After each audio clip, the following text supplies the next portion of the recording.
아침 일라디오. 이탈리아의 시인 단테는요, 선거란 누구를 뽑기 위해서가 아니라 누구를 뽑지 않기 위해서 투표하는 것이다 라고 이야기를 했고요. 미국의 제16대 대통령이었던 에이브러함 링컨, 투표는 총알보다 강하다라고 말했었죠. 어떠세요? 다들 공감하시나요? 생각만 하고 행동하지 않으면 세상은 변화될 수 없습니다. 제8회 전국 동시지방선거와 일부 지역의 국회의원 재보궐선거 투표, 조금 전 오전 6시부터 시작이 됐습니다. 아까 뉴스를 보니까 투표장에 가신 분들도 계시는 것 같던데, 사전투표와는 다르게 본투표에서는요 7장의 투표용지를 2차례에 거쳐 나눠받는다는 게 다른 점입니다. 석 장을 먼저 받아서 기표하시고 투표함에 투입한 다음에 다시 2차로 투표용지 넉 장을 받아서 기표한 다음 두 번째 투표함에 투입하면 된다고 합니다.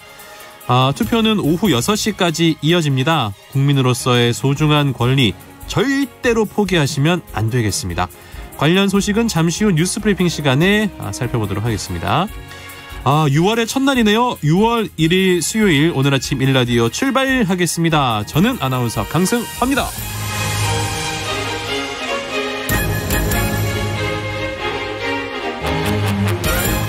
오늘 아침 일라디오 오늘도 생방송으로 함께 하겠습니다. 방송에 참여하실 분들 단문 50원, 장문 100원이 드는 유료 문자 샵 9730 이용하셔도 되고요. 유튜브에 KBS 일라디오 공식 채널 검색하고 들어오시면 채팅창에 참여하실 수 있습니다. 그리고 콩 어플리케이션에서도 일라디오를 보이는 라디오로 함께 하실 수 있습니다. 자, 항상 여러분과 처음으로 하는 코너죠. 우리 농수산물의 우수성을 제대로 살펴보는 시간입니다. 오늘 아침 세상의 모든 농수산물 오세농 시간입니다. 맛있고 영양 많은 우리 농수산물, 제철에 먹어야 제맛 느낄 수 있잖아요. 우수한 지역 특산물들을 만나보고 맛있게 먹는 법, 역사 속 이야기까지 우리 농수산물의 모든 것을 함께 살펴보도록 하겠습니다. 그리고 오세농에 얽힌 여러분들의 이야기 기다리고 있습니다. 매주 토요일에 보내주신 분들 가운데 추첨을 해서요, 농촌진흥청에서 제공하는 웰빙 혼합 잡곡 세트, 그리고 모바일 커피 쿠폰 등 다양한 선물 드리도록 하겠습니다. 많이 참여해 주시고요. 우리 농수산물도 더 많이 애용해 주시기 바랍니다. 자, 그럼 오늘의 오세농 지금 바로 나갑니다.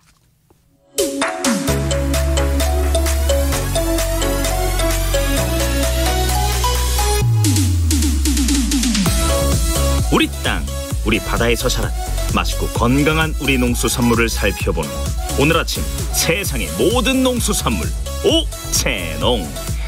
안녕하세요, 성우 송기원입니다. 오늘 오세농의 주인공인 복숭아. 과일 자체가 맛있어서 요리에 많이 쓰이진 않지만 그래도 우리 식탁 곳곳에서 활약을 하죠. 가장 흔히 볼 수 있는 복숭아 요리로는 통조림이나 병조림으로 유통되는 복숭아 조림으로, 당도가 떨어져 영 맛이 없는 복숭아는 조림으로 만들면 오래 보관할 수 있고 맛도 좋아집니다. 집에서도 쉽게 만들 수 있는데요. 복숭아는 껍질과 씨를 제거하고 물과 설탕 2대1의 비율로 하고 레몬즙과 함께 끓이면 우리가 어린 시절 꾀병까지 부리며 그렇게 먹고 싶던 황도조림이 완성되죠. 어쩜 그리 예뻐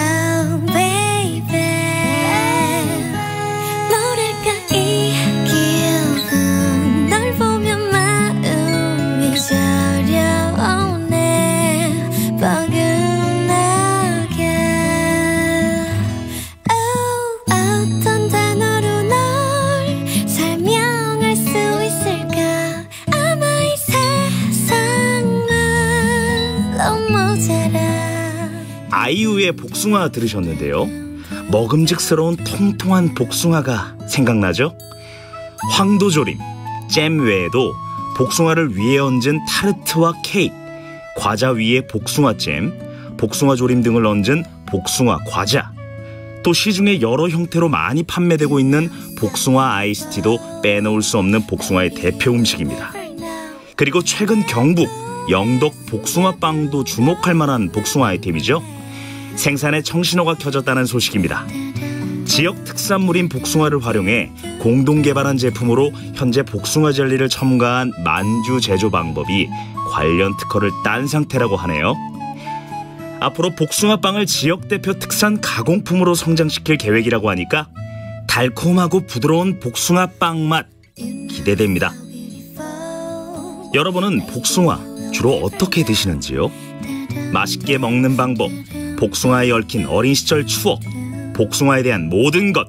단문 50원, 장문 100원이 드는 유료 문자 샵 9730으로 보내주세요. 재밌는 사연 보내주신 분들 중에 추첨을 통해 행운의 선물 드리겠습니다. 유익한 정보와 살아있는 이야기가 있습니다. KBS 오늘 아침 일라디오. 해외 농업 소식으로 이어가도록 하겠습니다. 오늘도 조윤주 외신 캐스터와 함께합니다. 안녕하세요. 네, 안녕하세요. 그 쌀 수출국 인도, 태국, 베트남 이 세 개 국가가 수출을 제한하려는 움직임을 보여서 이제 쌀을 많이 수입하는 나라죠. 중국이 촉각을 곤두세우고 있다 이런 뉴스가 있군요. 네, 맞습니다. 세계 3대 쌀 수출국이 인도, 태국, 베트남인데요. 네. 요즘에 쌀값을 올리거나 쌀을 수출하는 것을 제한하는 움직임을 보이고 있습니다. 네. 태국 정부 대변인은 지난달 말에 베트남과 함께 쌀값을 올릴 계획을 추진하고 있다고 밝혔습니다. 방콕의 한 무역상은 현지 언론과 인터뷰에서 일주일 전쯤에 쌀 수출 가격이 톤당 430에서 445달러였는데 지금은 450달러로 한 10% 정도 올랐다고 밝혔습니다. 예. 무역상은 현재로서는 태국의 쌀 공급은 충분하다면서 이번에 쌀값이 오른 것이 화학 비료 가격이 올라서 그렇다 이렇게 설명했습니다. 그러니까 이제 태국, 인도, 베트남이 세계 3대 쌀 수출국. 그러니까 굉장히 많은 양의 쌀을 수출을 하고 있는 나라인데 그렇죠. 이 세 나라가 동시에 쌀 가격을 올리면 전 세계 시장에 충격이 좀 클 것 같습니다. 네. 베트남과 태국이 각각 13% 정도 수출하고 있고요. 네. 거기다 인도까지 합치게 되면은 수출 물량이 글로벌 쌀 수출의 70%에 해당합니다. 70%요? 네, 되게 와, 많죠. 네. 그래서 미국 농무부에 따르면 인도가 작년에 사상 최고로 쌀 2,140만 톤을 수출해서 2020년 대비 45% 늘었다고 밝혔습니다. 중국의 한 분석가는 인도, 태국, 베트남이 동시에 쌀 수출을 제한하게 되면 예. 글로벌 쌀 공급이 큰 영향을 받을 수 있다고 우려했고요. 그러면서 중국도 예외가 아니라고 우려했습니다. 네. 중국은 해마다 쌀 수입량을 크게 늘리고 있는데요. 중국 세관의 통계에 따르면 작년에 중국의 쌀 수입량이 약 500만 톤으로 수출량은 242만 톤. 그러니까 네. 수입량이 수출량보다 훨씬 더 많은 나라가 중국입니다. 중국이 쌀을 수입을 많이 하고 있는 나라였군요. 네, 네. 그래서 시진핑 예. 주석도 요즘 식량 자급자족 이 얘기를 많이 하고 있어요. 그래서 그런 거였군요. 네, 네. 러시아의 우크라이나 침공 때문에 국제 곡물 가격, 원자재 가격 다 오르고 있는데 네. 이 푸틴 러시아 대통령이 서방의 대러 제재가 해제가 되면 식량을 수출할 수 있다 이런 입장을 밝혔군요. 네, 맞습니다. 푸틴 러시아 대통령이 서방의 대러 제재가 해제될 경우 러시아가 상당량의 식량을 수출할 준비가 돼 있다라고 밝혔습니다. 네. 현재 혀 30일 날 푸틴 대통령이 에르도안 터키 대통령과 전화 통화를 했는데요. 네. 서방 국가들의 근시안적인 금융경제 정책 결과로 세계 식량 시장에 문제가 발생한 것이고 그래서 러시아는 대러 제재가 해제될 경우 상당량의 비료, 농산물을 수출할 수 있다 이렇게 말했습니다. 네. 두 정상은 통화에서도 우크라이나 사태와 관련해서는 흑해, 아조프의 선박 안전 운항 문제 그리고 또 이 지역의 기뢰, 제거 문제 등에 대해서도 중점적으로 논의했다고 러시아 측에서 밝혔습니다. 네. 푸틴 대통령은 러시아 측이 터키 측과 조율해서 자유로운 해상 화물 운송에 기여할 준비가 돼 있다고 밝히면서 우크라이나 항구로부터 곡물을 운송하는 문제도 역시 포함되어 있다고 말해서 네. 제재만 해제가 된다면 수출하겠다 이렇게 약간 당근 같은 걸 던졌습니다. 그런데 매번 이런 얘기 들을 때마다 느끼는 거지만 네. 전쟁을 멈추면 되는 거 아닐까요? 네, 맞습니다. 좀 러시아의 이 논리가 순서가 항상 좀 뭔가 이상하다라는 생각이 드는데 네네. 한편 우크라이나 전쟁이 길어지면서 또 이런 나비 효과가 있군요. 아프리카의 기아 위기가 심화되고 있다 이런 뉴스가 들어오는군요. 네, 맞습니다. 소말리아 같은 나라는요. 네. 대부분의 밀을 우크라이나 또는 러시아에서 수입하기 때문에 가격이 지금 많이 올랐습니다. 그래요.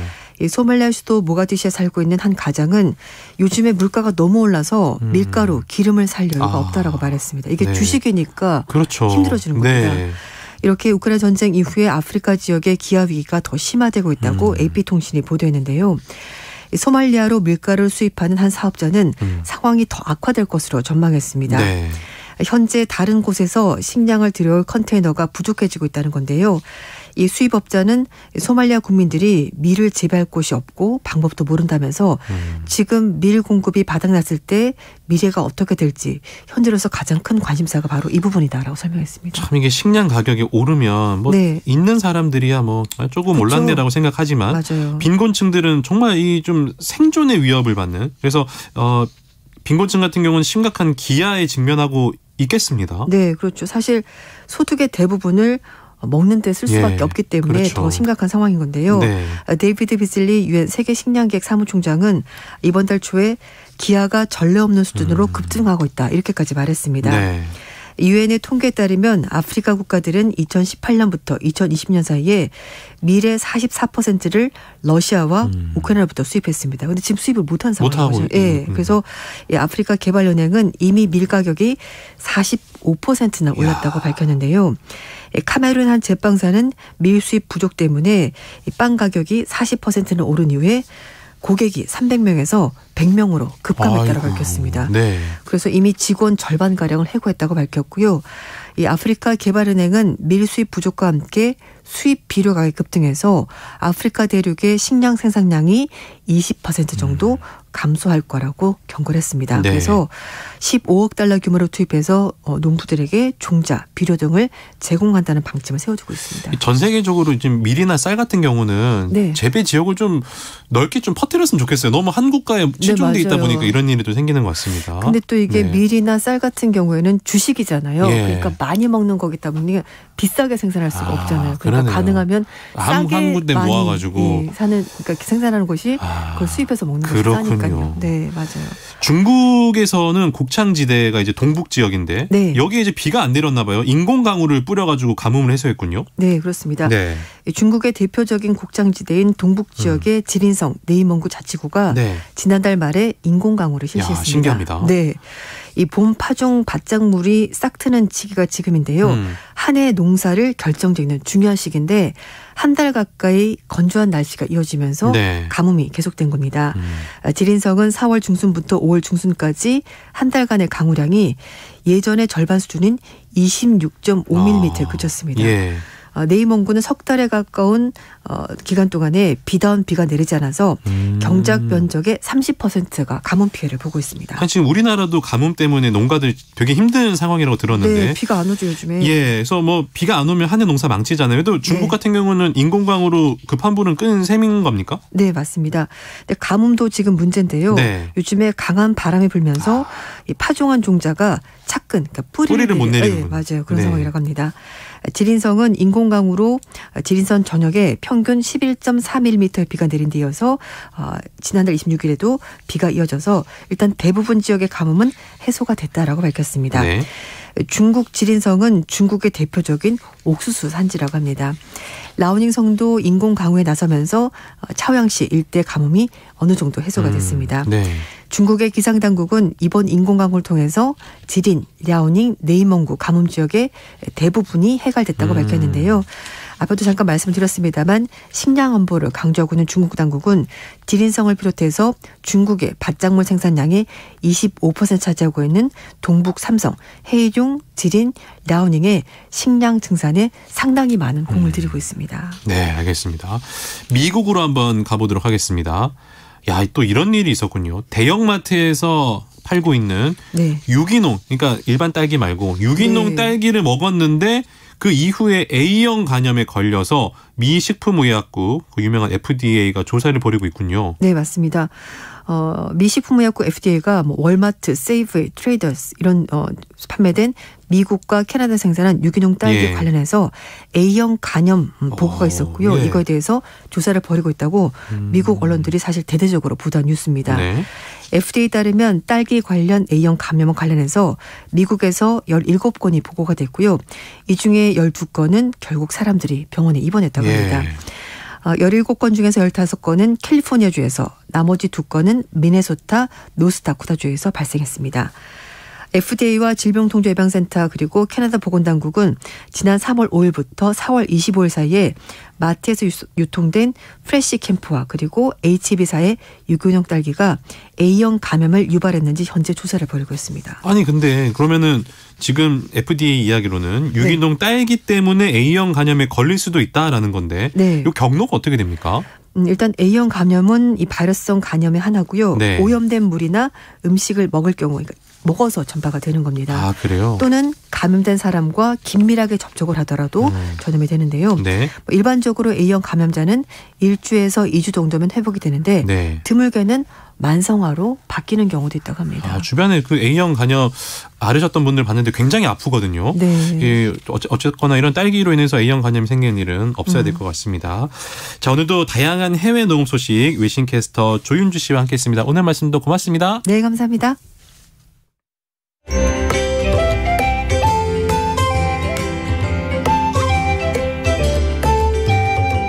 상쾌한 하루의 시작. KBS 오늘 아침 1라디오.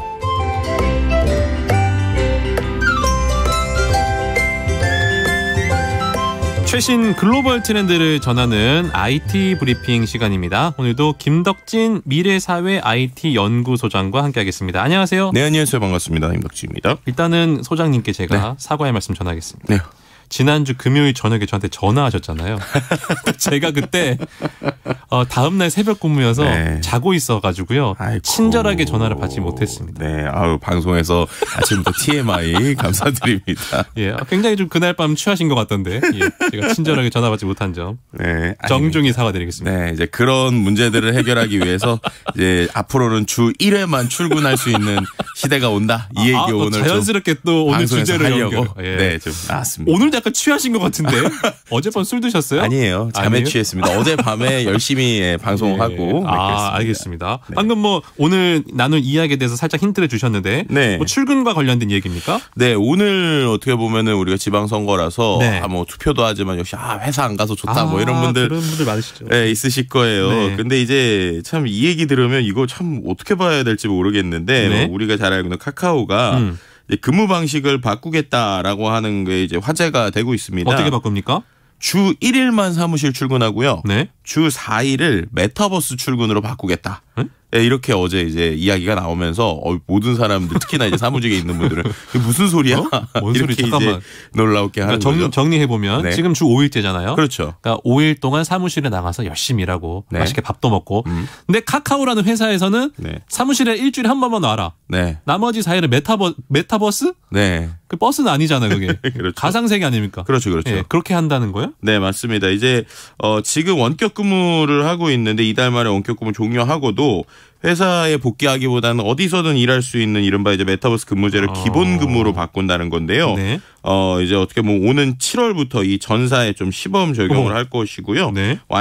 아시겠지만은 이게 워낙 계열사가 많잖아요. 몇십 개 되더라고요. 네, 근데 그 몇십 개의 각자 이제 그런 근무제를 도입하기로 했고 공동체별 적용 시기와 방식은 상황에 따라 다르지만 어쨌든 7월부터는 이제 시범 적용을 시작하겠다. 이런 얘기라고 보시면 될 것 같습니다. 야, 우리가 코로나 때 재택근무 많이 했잖아요. 근데 이제 코로나 때 적응이 돼서 그런지 코로나가 이제 좀 잠잠해지는 시기임에도 불구하고 이러한 새로운 접근 방식이 실제로 적용이 되고 있는 거군요. 네, 그렇죠. 이제 어떻게 보면은 다른 회사들은 이제 코로나 끝났으니까 다시 돌아와 이러고 있는 상황인데 이 회사 같은 경우에는 이제 말씀드린 것처럼 이제 오히려 새로운 방식의 접근인 것 같아요. 그러니까 오히려 좀 2020년 2월부터 원격 근무를 해왔는데 결국에는 이제 카카오 측에서 얘기하는 건 어디서 일하는 것보다는 어떻게 일하는 게 더 중요하다. 그래서 메타버스 근무제라는 새로운 형태의 근무 방식을 이제 좀 설계했다. 이렇게 지금 얘기하고 있는 것이죠. 네.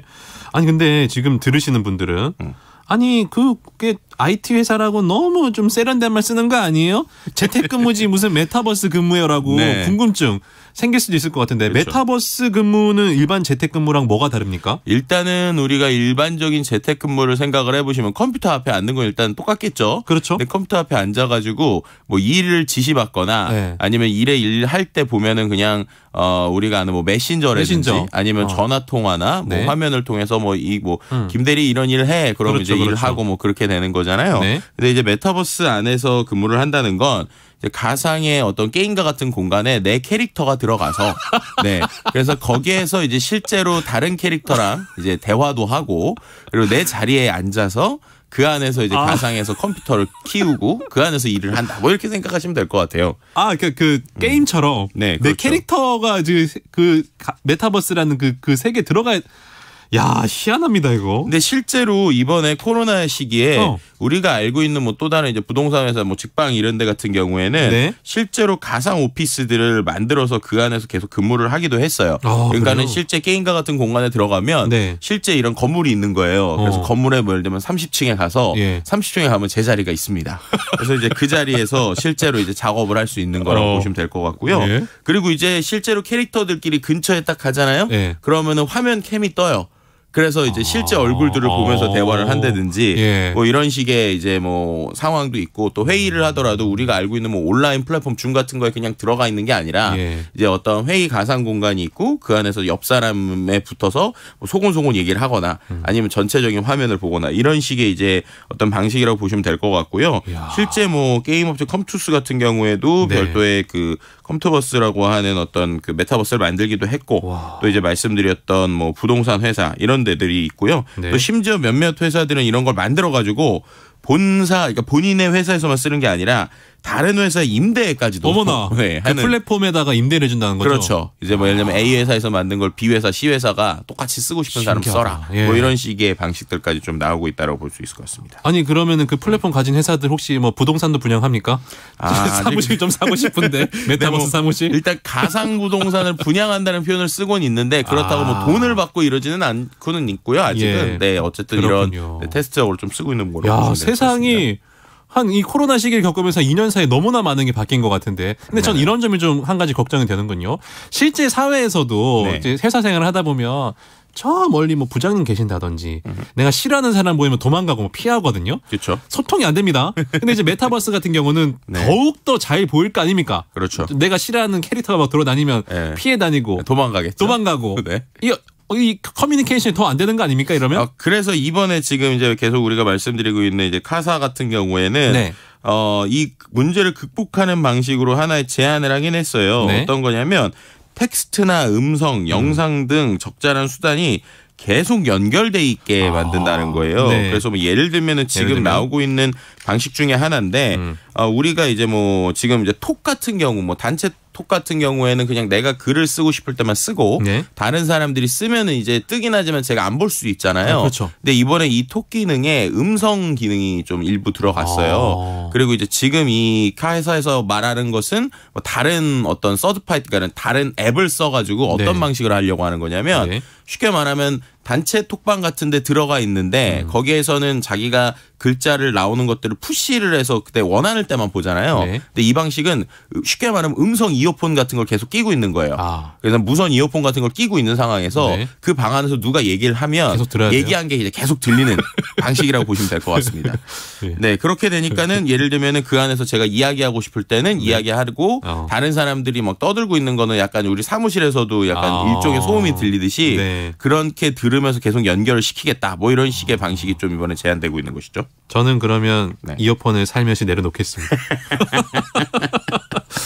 야, 이게 지금 처음 생기는 세상이어서 네. 어떤 식으로 이게 진행이 될지 너무나 궁금해지네요. 그러니까 이제 말씀해 주신 것처럼 그러다 보니까 오히려 이 발표를 하고 나서 좋아할 것 같잖아요. 네. 이 4일 동안 이제 메타버스. 그런데 실제로 반응이. 카사 내부에서는 네. 이게 지금 상당히 반발이 많아요. 반발 있어요. 네, 어떤 이유냐면 말씀해 주신 것처럼 아니 이거 이어폰 계속 끼고 있다라고 귀 하면 아프죠, 뭐 귀 예를 들면 그런 뭐 귀도 아프지만 원격이라고는 하지만 결국 이거 놓치면 네. 뭐 소리 놓쳤을 때 뭔가 이게 뭐 이렇게 그렇지. 네, 뭐 얘기하는 거 아니냐 네. 뭐 이런 얘기도 있고 또 이번에 나온 어떤 방식 중에 네.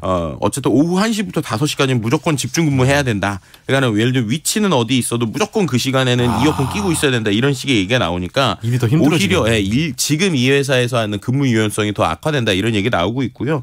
그래서 이제 이 회사에서도 이렇게 발표한 다음에 바로 이제 오후에 조금 더 세부 방안은 좀 수정해서 다시 하겠다. 뭐 이런 얘기들이 좀 나오고 있는 상황이죠. 여기서 소소한 질문. 네. 우리가 이제 뭐 부장님이나 국장님께 혼나는 경우가 있습니다. 그렇죠. 그럼 앞에 가서 두 손 모으고 서 있잖아요. 메타버스에서는 캐릭터들이 두 손 모으고 가서 서 있어야 됩니다. 네, 아바타의 죄송한 표정 이런 거 할 수 있습니다. 예, 죄송한 표정, 미안한 표정 이런 거 버튼 누르고 있어야죠. 이게 세상이 어떻게 되는 건지. 근데 지금 저희가 메타버스 네. 이제 출근 이야기를 하고 있는데 네.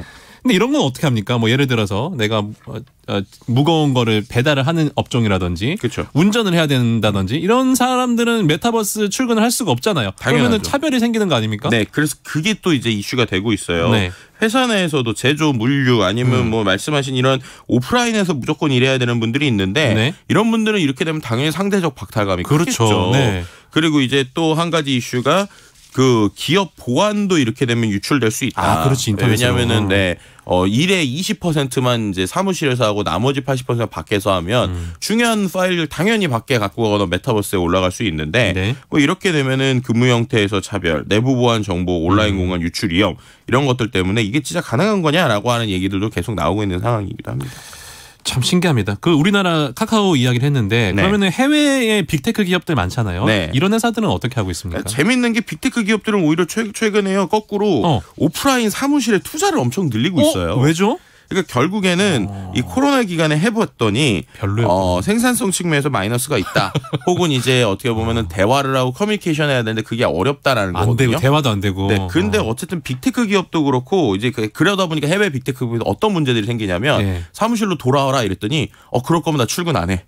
네, 그러면서 아예 회사를 그만두거나 네, 아니면은 다른 회사로 이직하는 것 현상이 이제 실제로 해외 빅테크 기업들 특히 미국을 중심으로 많이 일어나고 있다고 합니다. 네. 예를 들면은 어떤 그 그러니까 그 밖에서 재택을 하다 보니까 심지어 이사도 사무실에 멀리 가서 이제 쉽게 말해서 아파트값 싼데 이런 데로 갔는데 미국 실리콘밸리 같은 경우는 부동산이 정말 비싸니까. 그렇죠. 너무 비싸니까. 예. 그렇게 해가지고 1년 이상 아주 가족들과 함께 잘 보냈는데 다시 사무실로 오라니 안 가. 안 가. 이렇게 하면서 그냥 그 근처에 있는 IT 본인이 능력이 있다고 생각하니까 예. 다른 회사로 가는 거죠. 우리나라도 비슷한 것 같아요. 지금 이 카사 같은 경우에도 결국에 이런 것들을 하는 게 최근에 이제 IT 쪽의 개발자들 몸값이 계속 올라가고 있거든요. 네. 그럼 그 상황에서 내가 단순히 몸값 말고 뭘 줄 수 있을까라고 하면은 그러면은 네가 일하고 싶은 방식으로 일해봐라고 하는 어떻게 보면 직원들 이제 핵심 인재를 좀 잡고 싶은 마음도 같이 포함되는 게 아닌가 뭐 이렇게 좀 해석해 볼 수도 있을 것 같습니다. 기업들은 고민이 많겠네요. 실질적으로 이제 그 재택근무를 했는데 실효성이 없어서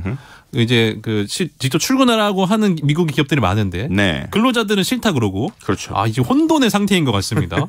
어찌됐건 이제 노동이 좀 앞으로 좀 더 유연해지고 선택할 수 있는 이 옵션들이 많아진 것 같다는 생각은 드네요. 네, 확실히 이제 그렇게는 볼 수 있는데 중요한 건 이렇게 되는 것 같아요. 어쨌든 그래 출근은 뭐 어떤 방식으로 할 수 있지만 성과 관리는 이제 타이트하게 하겠다라고 하는 거 명확한 것 같습니다. 네. 뭐 여러 가지 툴이나 아니면 방식을 통해서 온라인도 오프라인도 성과 안 나오면 이제 빠이빠이 시키고 성과가 잘 나오는 사람들 밀어주겠다라고 하는 것들이 특히나 이런 IT 정보통신 쪽에서는 좀 핵심이 되다 보니까 결론적으로 임금 격차가 좀 커질 수도 있고 그 안에서 이제 능력 있는 사람들은 어디든 왔다 갔다 하는 이런 좀 어떻게 보면 이게 좋은 거라고 봐야 될지 안 좋은 거라고 봐야 될지 모르는 말씀해 주신 혼돈의 약간 노동성들이 특히나 이 IT 쪽에서는 계속 좀 전 세계적으로 좀 많아질 것이다. 그러니까 이렇게 볼 수 있습니다. 정말 일 잘하는 사람들만 살아남게 되는 세상이 될 것 같고 사실은 이제 우리가 오프라인에서 이제 실질적으로 대면하면 그런 것도 있잖아요. 일이 잘 안 되거나 이러면 제가 앞으로 열심히 해가지고 사람 간의 그 피부로 느껴지는 게 있지 않습니까? 예를 들어 제가 방송을 잘 못했어. 그러면 부장님께 제가 노력을 해가지고 말이죠. 앞으로 어떻게든 청취율을 올리겠어. 이러면은 부장님이 또 감동하셔가지고 메타버스에서 그런 거 느낄 수 있습니까? 그렇죠. 밤에 회식도 못하죠. 회식 무슨 거기 뭐 이모티콘들 나와서 그냥 뭐 알겠습니다. 또 뭐 최신 이 글로벌 트렌드가 뭔가 이 메타버스 세계에서 일을 하게 되는 세상이 펼쳐질 수도 있다라는 흥미로운 이야기 오늘 IT 브리핑에서 김덕진 미래사회연구소 소장과 이야기 나눠봤습니다. 저희 그러면은 다음에는 메타버스에서 회식 한번 할까요? 전 별로. 네, 저도 그냥 만나는 걸로. 알겠습니다. 오늘 말씀 고맙습니다. 네, 감사합니다. 자, 함께하고 계신 지금 시각 6시 44분이고요. 날씨 알려드리겠습니다. 지방선거에는 오늘도 일교차가 크겠고요. 여름 날씨가 이어지겠습니다. 아침 최저기온은 서울 16도, 대구 18도, 광주 17도로 선선하게 출발을 하겠고요. 낮 시간에는 기온이 많이 오르겠습니다. 서울 28도, 대구 32도, 광주 32도까지 오르면서 어제만큼 덥겠습니다. 건조한 날씨도 계속되는데요. 현재 영남 등 동쪽 지방을 중심으로 건조주의보가 내려져 있습니다. 강원 영동을 중심으로 순간 풍속 15m 이상의 강한 바람이 불겠습니다. 야외 시설물 관리, 안전사고 주의해 주시고요. 불씨 관리도 철저히 해주시기 바랍니다. 오늘 전국이 대체로 맑겠지만요. 오전까지는 경기 북부와 영서 북부에는 빗방울이 살짝 떨어질 것으로 예상이 됩니다. 오늘 아침 일라디오 함께하고 계신 지금 시각 6시 45분입니다.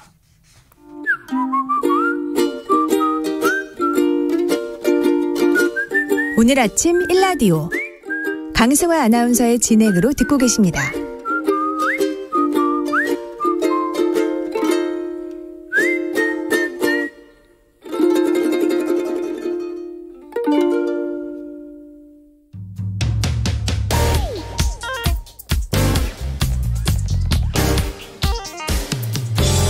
오늘 아침 뉴스 브리핑.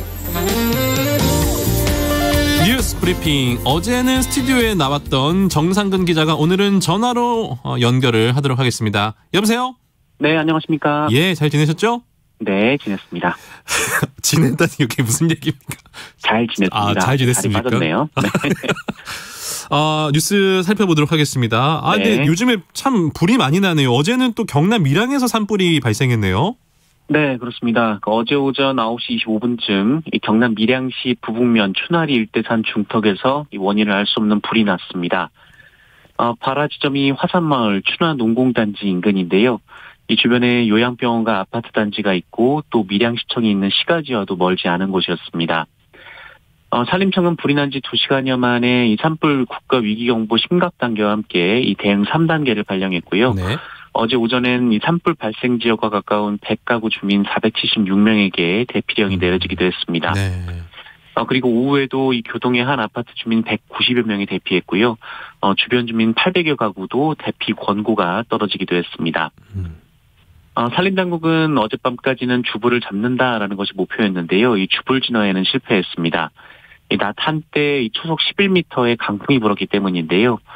여기에 이 밀양에 이틀째 건조주의보가 내려진 상태여서 이 산이 바짝 말라 있었습니다. 연기도 많이 나서 헬기 운행도 쉽지 않았었다라고 하는데요. 산림청은 오늘 해가 뜨자 헬기 57대를 투입하면서 진화에 속도를 내고 있고요. 오늘 새벽 5시 기준 진화율이 43%고 당국은 오늘 오전 중에 큰 불길을 잡는다라는 계획입니다. 좀 비가 시원하게 내려서 산불이 더 이상 안 났으면 하는 그런 바람입니다. 네, 그러시면 좋겠습니다. 오늘 6시부터 지방선거가 실시가 됐습니다. 네, 오늘 오전 6시부터 전국 14,000여 곳의 투표소에서 제8회 전국 동시지방선거와 일부 지역의 국회의원 재보궐선거 투표가 시작이 됐습니다. 네. 투표는 오후 6시까지 이어지고요. 이 투표할 때는 주민등록증, 운전면허증, 청소년증, 여권 등 이 신분증을 반드시 지참하셔야 합니다. 투표용지는 광역단체장, 기초단체장, 광역의원, 기초의원, 비례대표 광역의원, 비례대표 기초의원, 그리고 교육감까지 총 7장을 교부받고요. 국회의원 보궐선거가 치러지는 지역은 8장을 교부받습니다. 다만 세종시는 4장, 네. 제주특별자치도는 5장의 투표용지를 교부받습니다. 한편 코로나19 확진자와 격리자는 오늘 오후 6시 30분부터 7시 30분까지 투표를 하실 수가 있습니다. 네, 그러면 출구조사는 7시 30분에 딱 나오겠습니다. 네, 그때 나오게 됩니다. 대표 방송은 KBS와 함께 해주시기 바랍니다. 네. 대통령실이 특별감찰관을 임명하겠다라는 뜻을 밝혔군요. 네, 지난 월요일 일부 언론을 통해서 대통령실 관계자가 윤석열 대통령이 특별감찰관을 임명하지 않기로 방침을 세웠다, 이런 말을 했다는 보도가 나왔었습니다. 네. 관련해서 민주당에서는 이 내로남불이라는 비판이 나왔고요. 이 장제원 국민의힘 의원은 전혀 근거 없는 보도라고 말하거나 또 권성동 국민의힘 원내대표도 대통령실에서 말실수를 한 모양이다라고 선을 그었습니다. 그러자 어제 대통령실 측이 논란에 대한 공식 입장을 표명했습니다. 네. 대통령실 관계자는 언론 브리핑 과정에서 이 대통령의 특별감찰관 지명은 반드시 해야 하는 것이다라고 했고요. 이 다른 제도를 만들려면 당연히 입법부와 협의를 해야 할 문제다라고 수습을 했습니다. 이어 대통령실 측은 지난번 답변 과정에서 특별감찰관제 폐지를 전제로 논의를 진행하는 것처럼 비춰서 혼선을 드렸다라며 사과를 하기도 했습니다. 김승희 보건복지부 장관 후보자 관사테크 논란이 일어났다. 이거 무슨 얘기입니까? 네, 민주당 강병원 의원의 주장이었는데요. 어제 김승희 보건복지부 장관 후보자가 이 세종시 아파트를 공무원 특별공급으로 분양받았을 당시에 관사에 살았던 것으로 확인됐다며 네. 이른바 관사테크 의혹을 제기했습니다. 김승희 후보자는 지난 2011년 식약처 차장에 취임을 했고 관사에 거주를 했었는데요. 그런데 지난 2012년 이 세종시 아파트를 공무원 특별공급으로 분양을 받았다라는 겁니다. 네. 해당 아파트는 2014년 김승희 후보자가 공직을 떠났을 때 입주를 시작했는데요. 당시 김승희 후보자는 입주하지 않고 해당 주택을 1억 5천만 원에 임대했다가 임대 기간이 끝나는 시점에 팔아서 1억 5천만 원의 시세 차익을 본 것으로 전해졌습니다. 김승희 후보자는 관사에서 지내는 동안 본인 명의의 서울 목동 아파트, 네. 그리고 배우자 명의의 일산 아파트도 모두 임대를 줬었는데요. 민주당은 해당 아파트들의 임대료가 이 세종시 아파트 구입 자금으로 쓰인 것 아니냐라고 주장하기도 했습니다. 이에 대해 김승희 후보자가 입장을 밝혔는데요. 이 김승희 후보자는 실거주 목적으로 분양을 신청했다라면서 그래서 이 시스템 에어컨도 달았다라고 주장하기도 했습니다. 알겠습니다. 문재인 전 대통령 측에서 사저 인근의 시위대를 고소했군요. 네, 문재인 전 대통령이 경남 양산 사저로 간 뒤에 그 일부 단체의 집회가 매일 이어졌었는데요. 사실 좀 집회라고 하기도 어려운 좀 원색적인 욕설과 조롱이 이어지고 있습니다. 이 조용한 시골 마을인 평산마을의 고령의 주민 10여 명이 정신과 치료도 받고 있는 상황이라고 하는데요. 네. 이에 문재인 전 대통령 부부가 시위대를 경찰에 고소했습니다. 명예훼손과 모욕, 살인 협박과 집회 시위에 관한 법률 위반 등 혐의인데요. 이 고소가 들어가자 이 단체가 어제 이 사저 앞에서 집회를 열지 않았다라고 합니다. 그러나 문재인 전 대통령 측은 형사고소에 이어서 민사소송도 진행하겠다라는 입장입니다. 코로나19 상황도 한번 살펴볼까요? 네, 어제 코로나19 신규 확진자 수는 17,191명이었습니다. 이 주말 검사 건수 감소 영향이 사라지면서 이 전날보다 2.8배 늘었습니다만 지난주 화요일의 발표에 비하면 9,000명 넘게 적고요. 또 화요일 발표 확진자 수가 10,000명대를 기록한 것도 17주 만입니다. 위중증 환자는 180명으로 100명대가 이어지고 있고요. 네. 사망자는 9명이 증가하면서 그제 수치와 같이 한 자릿수를 기록했습니다. 그리고 오늘부터 임시 선별검사소 대부분이 문을 닫습니다. 그렇군요. 네, 이 PCR 검사 건수가 많은 몇 곳만 빼고 이 선별검사소는 보건소의 선별진료소로 통합이 되고요. 네. 그리고 지난 2020년 3월 이 대구에서 처음 시작된 생활치료센터도 대부분 문을 닫습니다. 네. 이 생활치료센터는 지난 2년간 36만 명이 이용했다라고 하고요.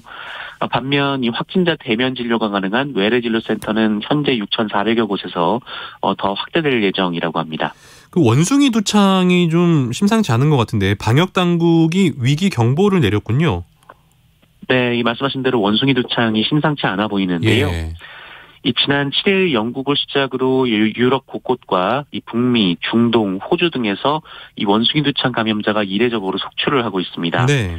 이 확산되고 있다라는 소식이 들린 지 한 달도 안 돼서 31개 나라에서 600건이 넘는 확진과 의심 사례가 보고됐는데요. 네. 이에 질병관리청은 원숭이 두창에 대해 관심 단계의 감염병 위기 경보를 발령했습니다. 해외여행 증가 추세를 고려할 때 국내 유입 가능성도 충분하다라는 판단에 따른 것으로 환자 발생 즉시 위기 경보는 격상될 예정입니다. 또한 원숭이 두창을 2급 법정 감염병으로 지정하는 고시 개정도 추진할 예정입니다. 네. 2급 법정 감염병은 24시간 이내에 신고 또 환자 격리가 일반적인 조치인데요. 결핵과 수두, 홍역과 함께 또 코로나19도 포함되어 있습니다. 네.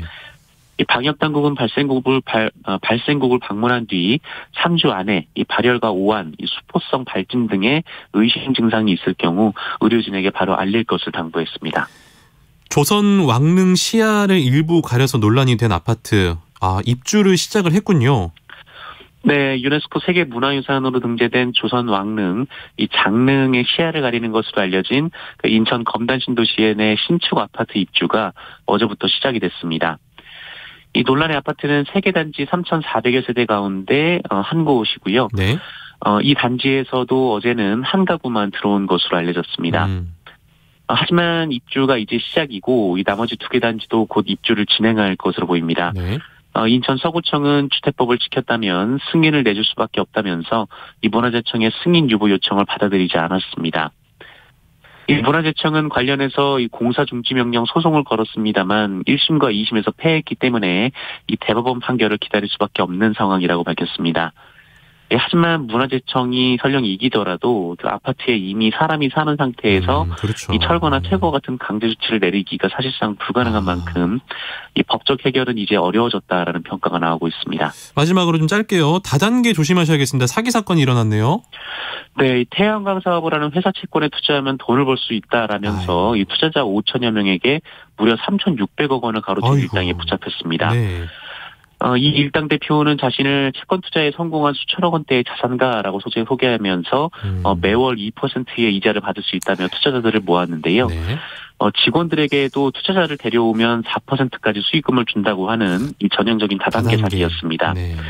경찰은 이 회사 대표와 운영진 8명을 구속 송치하고 회사 직원 150여 명도 검찰에 넘기면서 832억 원을 몰수했습니다. 네. 일단 뭐 이런 괜찮은 사업을 보실 때는 좀 한 번쯤은 너무나 수익성이 좋다면 의심해 보는 것도 하나의 방법일 것 같습니다. 네, 그렇습니다. 뉴스 브리핑 정상근 기자 오늘도